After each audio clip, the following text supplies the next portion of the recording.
Não há o risco, e um risco forte, eleito Lula, dentro deste mesmo sistema, sem que sejam feitas, ou sem que seja tentado fazer reformas estruturais, ou de outra maneira, sem que o próprio presidente comande um movimento antissistema. Não há o risco do Lula, governando o país, se deparar com um novo 2013 contra o seu governo? Eu acho muito improvável.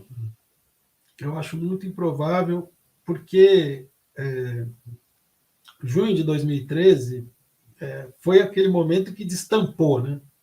Que apareceu de tudo, que as pessoas estavam mostrando uma insatisfação politicamente desorientada. Tá? Agora, você tem organizações, de fato. Você tem organizações. Então, não tem a característica que junho teve. Tá? Vai ser de outro tipo. O tipo de oposição. Agora, é evidente que um governo Lula vai ter um grau de dificuldade para operar muito grande, e que vai precisar conseguir uma base de apoio, que seja uma base de apoio muito mais profunda, muito mais enraizada do que tem hoje, tá certo? O Lula vai ter que fazer como o Bolsonaro, convocar manifestações? Isso eu acho que não é o caso de convocar manifestação, vamos dizer, como presidente. Eu acho que deveria convocar manifestação no período eleitoral.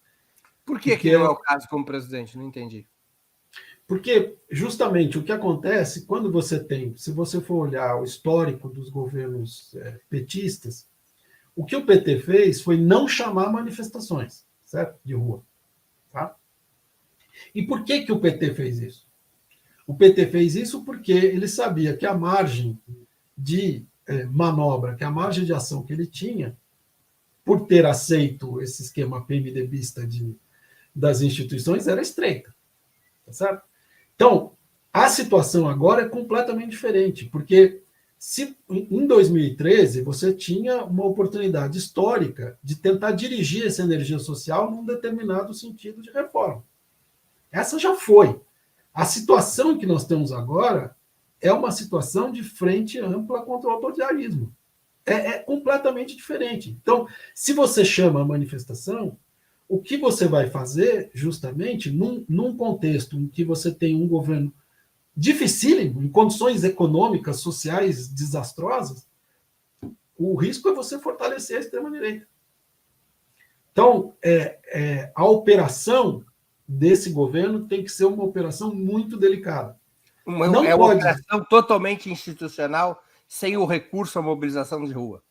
Não, mas eu acabei de falar que precisa fazer aquela transformação daquela ideia dos conselhos, né? Daquela ideia. Mas é uma forma de institucionalização, ou seja, não é comandar um processo de mobilização de rua, não só como o Bolsonaro faz. Né? Da América Latina, o Chaves governava dessa maneira, o próprio Alberto Fernandes acabou de convocar uma tremenda manifestação de solidariedade à Cristina.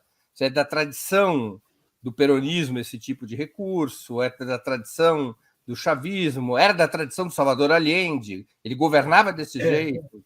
Eu estou dizendo, assim, isso não deve estar no horizonte do Lula.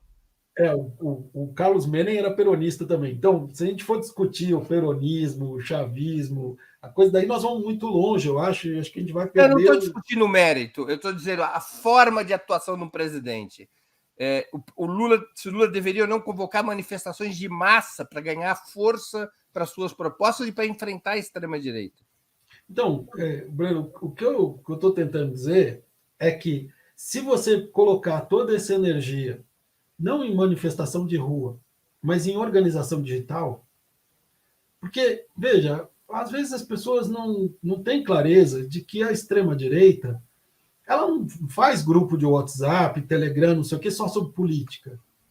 Sabe? Tem grupo de mães, né, que buscam conselhos e troca de experiência, tem grupo de desempregado, tá certo? Tem grupo de torcedores do Santos até. Tem grupo de torcedores, tem de tudo. E no meio desses grupos tem mensagens políticas. O que é isso?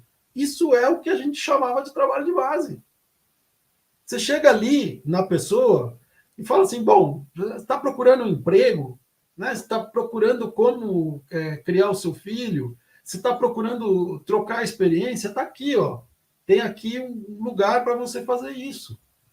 E o que aconteceu foi que nessa mudança digital, a esquerda perdeu, certo? E precisa retomar.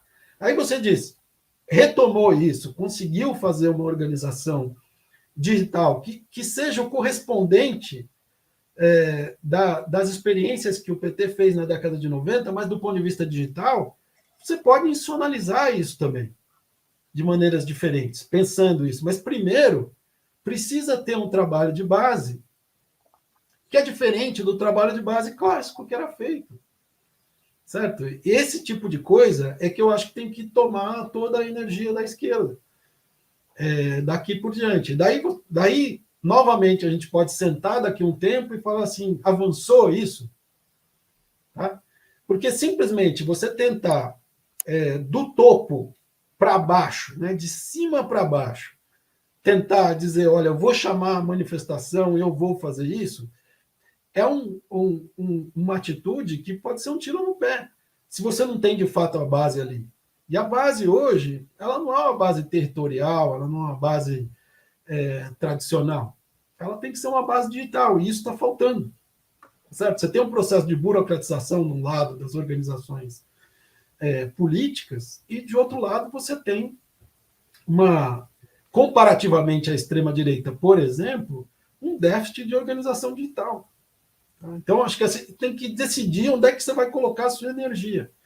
E eu acho que colocar energia na organização digital hoje é fundamental.